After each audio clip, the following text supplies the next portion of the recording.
All right, so next one's from Jason Turpin. The subject is Luger WWE. The first question is for Disco. How does it feel that Bryce Young and my Panthers essentially knocked the Falcons out of playoff contention? I want to ask about Lex Luger. WWE seems to have a weird relationship with Lex. He signed a Legends deal, but they do nothing with him. He's never brought back on TV like other guys on Legends deals. They scrapped his WWE Icons doc a couple years ago with zero explanation. WWE recently uploaded new interview footage with Lex on their YouTube, and Marks Online think they're greasing Lex up so he doesn't jump to AEW to play a role in Sting's last match. Or they're preparing for him to go in the Hall of Fame next year. What do you think about the weird relationship with Luger and WWE? Also, do you think Lex is unfairly stigmatized for Miss Elizabeth's death? I don't want to sully a dead woman, but there were multiple documented issues with her in the months leading up to the tragedy. Thanks, and that's from Jason Turpin. Number one, the Falcons are not out of playoff contention yet because there's so many teams in the NFC. Number one, but that was a horrible loss. But isn't Luger still in a wheelchair? Yeah. Well, let me just say real quick. You don't want to put a guy like that out there on TV because that's like, fans don't want to see Lex like that. And it's good that they gave him a Legends deal. They're giving him money and stuff. Because, bro, Lex was one of the things is here is what do you think about the weird? Okay, do you think he's unfairly stigmatized? Lex found Christianity. Bro, the guy was an egomaniac. Like he was one of the most narcissistic people you ever met, but like in an entertaining way to people like me and Conan because. Luger didn't like a lot of people. He liked us hanging out because we were witty and funny and popped everything and he knew he could have a conversation with us and Luger talk us and Luger talking is like that's the original power talk. The original power talk is it's a fascinating to watch him converse with people because he's so strong. If you think Disco's a power talker, you haven't met Lex. I'm trying to carry the flag of Lex, but Lex is still the world champion of power talking. 100%. But can I just say one thing, bro? The Falcons have so much heat with me because I hate the Cowboys, as you know, right? And by losing, they assured the Cowboys are in the playoffs. So they have heat. They were going to be it anyway, though. They have heat. And before, they were in the driver's seat. But now the Saints and Buccaneers are both 7-7. Right. But so we're just one they game got to back. hope that they lose. Well, they got to hope they lose now is what I'm saying. Right. Did you see when what's the interim coach of the Panthers called? Steve Wicks or something like that? Wicks, I think is his name. No, something Steve else. Whiteman. Why? What about him? Chris Tabor. Chris Tabor. Yeah, he's the interim coach. He used to coach in Chicago. He used to coach the kicker Eddie Pinero, so he trusted him. But bro, did you see when Tabor had the running back Hubbard intentionally take a dive? Before the goal line, right? And then you run the clock down. You don't give the team a chance. That's what you're supposed to do. With 1 second, right. That was great game management. Of course, but and only half the coaches in the league would probably do that. But that's what you're supposed to do. It's like 100%, percentage on the kick, and you just run the clock down and just kick it. So right. And also, B. John Robinson, did he fumble or he got stripped? I don't remember. He was terrible, and the Ritter had the horrific interception in the 5-yard line. You're right. And then he let the worst offensive league drive 95 yards on you. Yeah. Right down then the field. He goes, maybe I should have thrown it outside. Yeah, well, maybe, dude. Here's the thing with Lex. Because they says he unfairly stigmatized or whatever. Yeah, he has found it's good for him. But, bro, she wasn't getting that I remember. And, we knew mostly everybody that was doing. She wasn't getting before she met him, Right. And I think that he introduced him to because she did love him as a man, and he loved her, as you could tell in that 911 call that I thought was very classless of WWE to release. Yeah, but that's how they used to do you back in the day. But when we went to Europe, if you remember, Disco, she was just taking really good care of him. Like they really loved each other. You know what I'm saying? Yeah. But I don't know what was the question exactly? Did I answer it? Let me. Yeah, you did. Yeah, you answered. Okay. It, yeah. All right. Okay. All right. So next one's from Roger Alzate. The subject is protecting top talent. Good morning, K100 crew. The other day, a group of friends and I were having a discussion about the injuries happening in WWE. I stated AEW needs to do a better job protecting their top talent, especially that don't have many. Whether it's TK or his creative team advises talent to take it easy with all the high spots on free TV or the overuse of talent like MJF, what do you guys think? Thanks for taking my question. Stay healthy, K100 crew. Yeah, bro. I'm like, I don't know what the agents are doing. Like we talk about this all the time. There's guys that are doing. They had this this match on Rampage got rave reviews on Friday with the 6-man with the Mexicans against with the Dante Martin, the High Flyers, and the what's the other kid's name that was Jericho said was going to be a star? Action Andretti. Action Andretti, right? And they're all doing, and you know, bro, they're all cosplaying Ricochet versus Will Ospreay. That's what the match was, right? It was They're doing flips just for the sake of doing flips and posing afterwards. Like the one guy, Commander, ran to the ropes, jumped over the ropes, landed on the apron with his hands and a handstand, and flipped and landed on his feet outside. Okay, and then was like, "Hey, look at that!" Then the kid in the ring, the Dante Martin kid, ran, jumped off the top rope, and did a backflip and landed with the knee and like did the thing. Like, all right, you know. Then I don't know why and then this is, bro. And let me tell you something.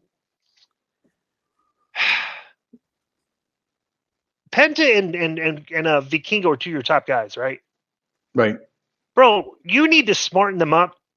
Say if the other guys are willing to take the bumps on these big bumps on the apron, and like they're willing to do it, you don't have to do it too.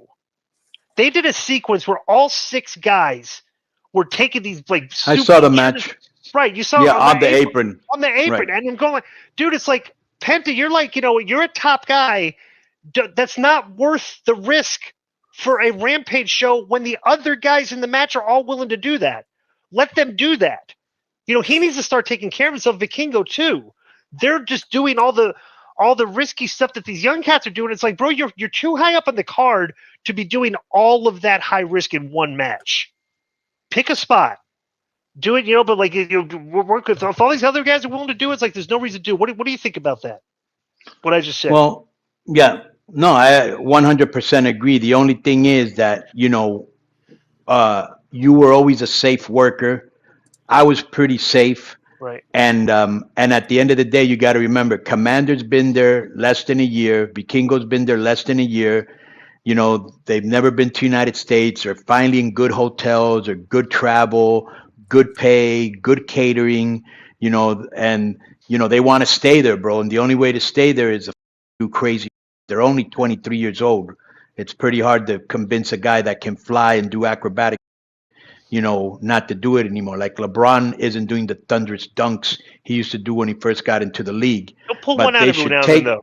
But they should take a page out of because when I see people like, for example, we've seen Matt Hardy didn't have to do, Sting didn't have to do, Jeff Hardy didn't have to do, Jericho didn't have to do, and they got hurt, all of them. Yeah. Danielson is hurt. It's like, work smarter. Look at Miz, look at Cena, look at Ray. You know what I'm saying? They just work smarter. You already did what you had to do when you were young, you know? But I think that they're around so many young cats, they want to kind of show that they can still keep up. Bro, you don't need to. You already did it, right? Right. So, yeah, it's very hard to tell a young guy who's 23 who wants to make a lot of money, who's coming to the United States for the first time. They're chanting his name.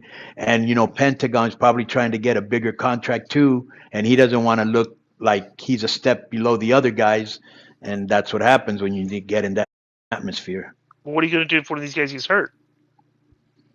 Well, what can you do? I mean, I can tell him to stop. You can just tell them to just be a little, you need to, if you're going to push them to the top in your company, they need to, you need to protect your investment. If they're going on these shows and doing, stuff that's going to bang them up, what's going to happen when you come back to AAA and you're in the main event? There's a lot of stuff you can't do because you're all banged up from taking an apron bump on Rampage. So this isn't a pay-per-view or stuff. This isn't the Dynamite the Major. This is Rampage.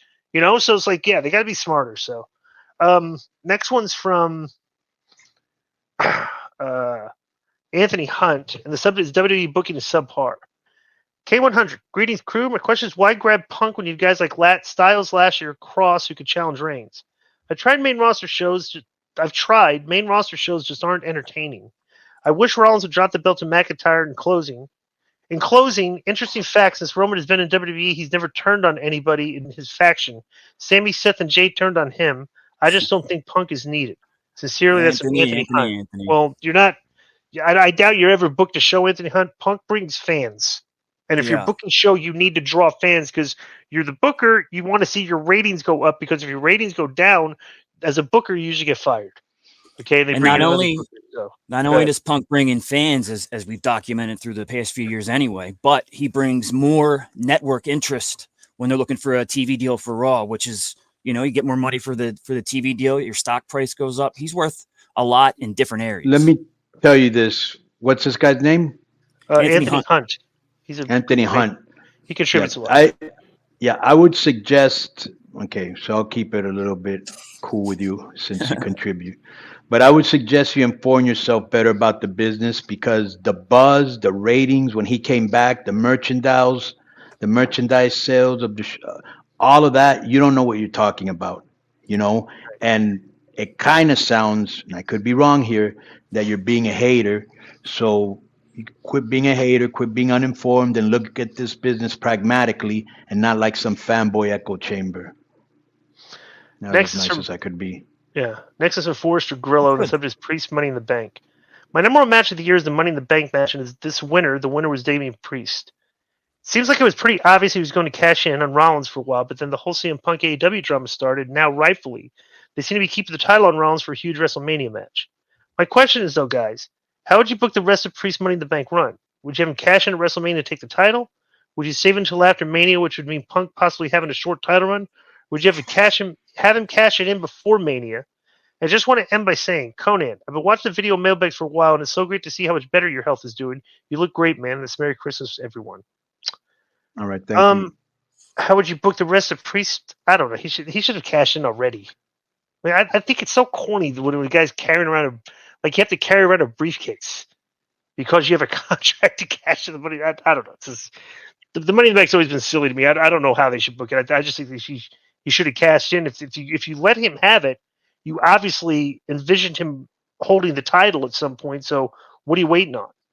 Yeah. The problem is if they were going to do him and Rollins, Punk showed up, which is a more interesting story than Priest and Rollins, right? And right now they want to cash in on the Punk Rollins, but Priest is a main event player. If they keep him busy till it's his turn, you could still, he could wait. Yeah, they owe him one too because he put over Bad Bunny and pulled off a good match out of him. So it's like they owe him, And he's been great in everything they've asked of him.